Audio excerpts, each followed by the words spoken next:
জ্যৈষ্ঠ মাসের শুক্লা ষষ্ঠীর দিন দেবী ষষ্ঠীর পুজো করা হয়। দেবী ষষ্ঠী হলেন মাতৃত্বের প্রতীক। বিশ্বাস করা হয় মা ষষ্ঠীর সন্তানদাত্রী, তার পুজো করলে সন্তান লাভ হয়। মূলত সন্তান লাভের আশা এবং সন্তানের মঙ্গল কামনায় মা ষষ্ঠীর পুজো করা হয়ে থাকে। তবে এই ষষ্ঠী তিথির সাথে জামাই ষষ্ঠী কিভাবে যুক্ত হলো তা জানতে গেলে আমাদের ভারতীয় সমাজের পুরনো ইতিহাস একটু জানতে হবে।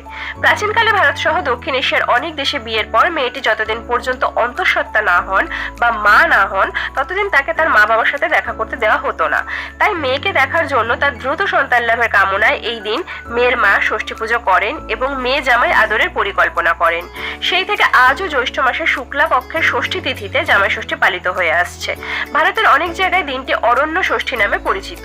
জামাই ষষ্ঠী বাঙালিদের কাছে একটি ঐতিহ্যবাহী সাংস্কৃতিক লৌকিক আচার।